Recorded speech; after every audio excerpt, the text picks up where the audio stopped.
Traveling around North America, the In-Fisherman staff has a chance to sample just about everything the fishing world has to offer. Small waters, ranging from pits and ponds to smaller lakes and reservoirs, host tremendous fishing opportunities. Unfortunately, access can be a problem because many of the best waters are private. A Dallas, Texas-based club-style operation has solved that problem by leasing private waters that club members can book. You have the body of water all to yourself for the day or for several days. Many properties also offer fine lodging opportunities, and the waters are managed in conjunction with the owners to produce the best possible fishing. The main target fish being the largemouth bass. There we go. Good job, Steve. All right. All right, let's have a look here. Beautiful sunrise going right here, and we've got, I'll get the pliers here. Right in the corner. One going to come out. Well, I always put 3X, those 3X hooks so they don't bend very good. There you go. Probably go 3 instead. Oh yeah, nice fish. Beautiful right there. And we are honored today to be fishing with Steve Alexander. I'll put this guy back real fast here. And you're the owner-operator of Private Water Fishing, which is a consortium of ponds around the state of Texas, or ponds, I shouldn't say that, small reservoirs. There are some borrow pits I think you've got and that kind of thing, but they're all private waters and vary in size from what, 20 acres about, 15, 20 acres up to as little as 10 acres and all the way up to about 100 acres. Most lakes are in the 20 to 30 acre size.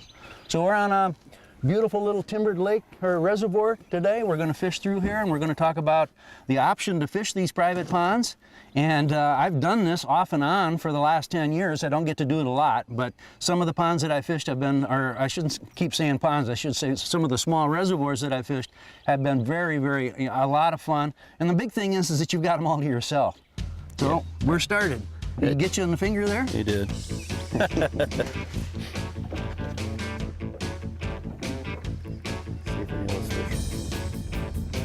There we go. Good. Just gonna...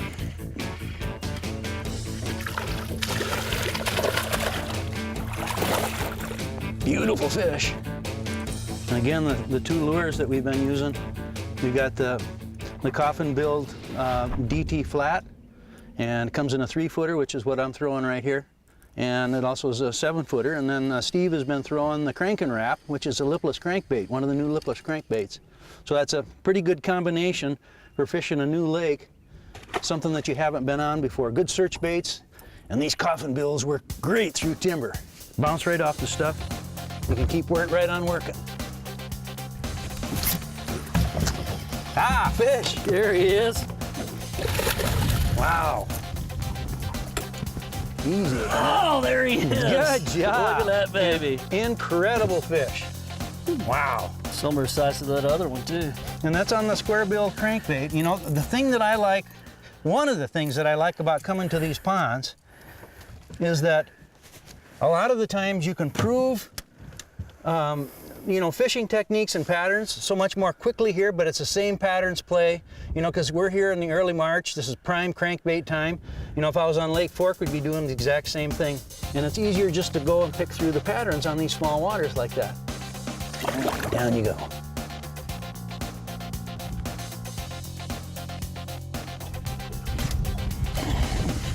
Oh, it's got a huge mouth. Beautiful fish. He's got that thing T-boned in his mouth like that. Steve, talk about the size of the fish in some of the ponds. Well, you know, we have fish anywhere from dinks to 14 pounds as a club record. Typically, you'll catch some fish in the 6 to 8 pound range. We're looking for one of those fish today. So, and that's a lot about what the management is all about. When you've got a private pond like that, you've convinced most of these people you're feeding the fish. You know, you're stocking tilapia, or you're telling me, and shad, and that kind of thing. Absolutely. So, actually, there's 4 things that we do. We increase the habitat, so we add brush piles to lakes. Okay. And then we increase the food chain by adding tilapia or shad. And then we do things with genetics. We add new fish to a lot of these lakes, new Florida genes about every 5 years. And then, of course, lastly, we harvest fish. And we try to harvest 10 to 20 pounds per acre per year on most of the lakes. There he is. Bigger fish. Oh, nice fish. Wow. Nicely done with that crankbait. Put that new color crankbait on Right there. this way into the camera there with that one. Let them see that. That's what we came to get right there. Let me get the pliers. He just engulfed it. There we are. Can you get that out of there? Perfect. There we are. That's what we came looking for right there. That's what the private pond can do for you. That's a beautiful fish. Yeah, nice fish. One of the reasons that people like these private ponds so much is that you have the pond all to yourself. Absolutely. We, when you make a reservation at private water fishing, you have the entire lake to yourself. We put no one else on the water with you. So you take your son or your grandson or your buddy. It's just the two of you yakking it up, having a great time. And you can play out patterns and look at things, different fishing options a lot quicker on these small waters, and then transfer that stuff to a reservoir like Lake Fork, for example. All right, thanks a lot. Great day on the water. All right.